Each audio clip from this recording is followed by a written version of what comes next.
तर नमस्ते, जय महाराष्ट्र सगळ्यांना. हा रूट कोणता आहे कोणी सांगू शकता का? कमेंटमध्ये कळवा. तर आज आम्ही असंच फिरत फिरत निघालो होतो शिर्डी साईडला, म्हणजे चिन्नारावला. चिन्नाराव माहिती का? माहिती नसेल तर व्हिडिओ शेवटपर्यंत बघा. तर आज गाडी चालवायचीच नव्हती, माझ्याकडेच गाडी देऊन टाकली आणि व्हिडिओचं काम त्यांनी त्यांच्या हातात घेतलं. बाईकवर बसले तर खरे, पण मागं मोबाईलवर 108 नंबर पण डायल करून ठेवला. खूप नेलं नसतं तर इडली सांबार खायला पण नेलं नसतं परत.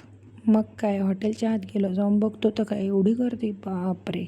आज तर गर्दी, आज नाही कंटिन्यू गर्दीच असते इथे. तर टेबल भेटणार नाही ना, एवढी गर्दी असते. शेवटी वेटिंगला पण थांबावं लागतं कधी कधी. पण इथले मेन्यू जे आहेत ना, एक नंबर आहे. क्वालिटी पण अप्रतिम आहे.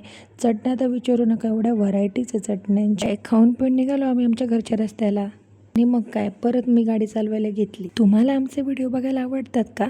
जर आवडत असेल ना तर कमेंटमध्ये नेक्स्ट व्हिडिओ अशी कमेंट करा. आणि हो, तुम्ही व्हिडिओ कुठून बघताय तेही सांगायला विसरू नका. भेटूया पुढच्या व्लॉगमध्ये.